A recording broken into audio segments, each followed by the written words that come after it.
Chapter 14. The same thing happened in Iconium.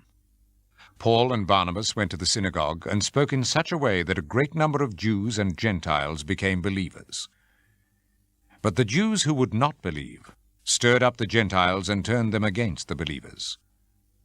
The apostles stayed there for a long time, speaking boldly about the Lord, who proved that their message about his grace was true by giving them the power to perform miracles and wonders. The people of the city were divided. Some were for the Jews, others for the apostles. Then some Gentiles and Jews, together with their leaders, decided to ill-treat the apostles and stone them. When the apostles learnt about it, they fled to the cities of Lystra and Derbe in Lycaonia and to the surrounding territory. There they preached the good news. In Lystra there was a man who had been lame from birth and had never been able to walk. He sat there and listened to Paul's words. Paul saw that he believed and could be healed. So he looked straight at him and said in a loud voice, "Stand up straight on your feet." The man jumped up and started walking around. When the crowd saw what Paul had done, they started shouting in their own Lycaonian language, "The gods have become like men and have come down to us." They gave Barnabas the name Zeus and Paul the name Hermes, because he was the chief speaker.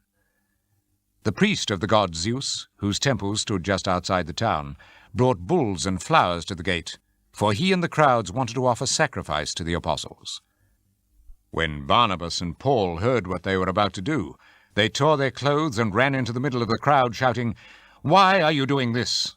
We ourselves are only human beings like you. We are here to announce the good news, to turn you away from these worthless things to the living God, who made heaven, earth, sea, and all that is in them. In the past he allowed all people to go their own way, but he has always given evidence of his existence by the good things he does. He gives you rain from heaven and crops at the right times. He gives you food and fills your hearts with happiness." Even with these words, the apostles could hardly keep the crowd from offering a sacrifice to them.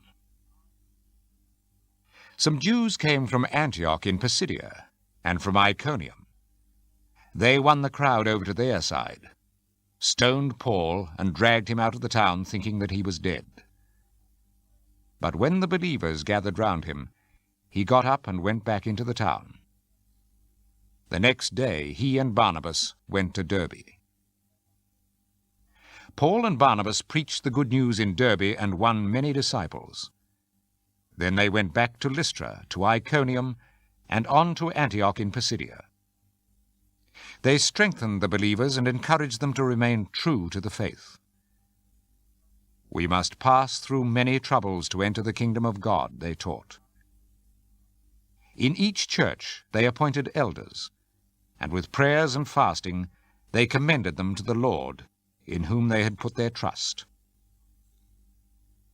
After going through the territory of Pisidia, they came to Pamphylia. There they preached the message in Perga, and then went to Attalia.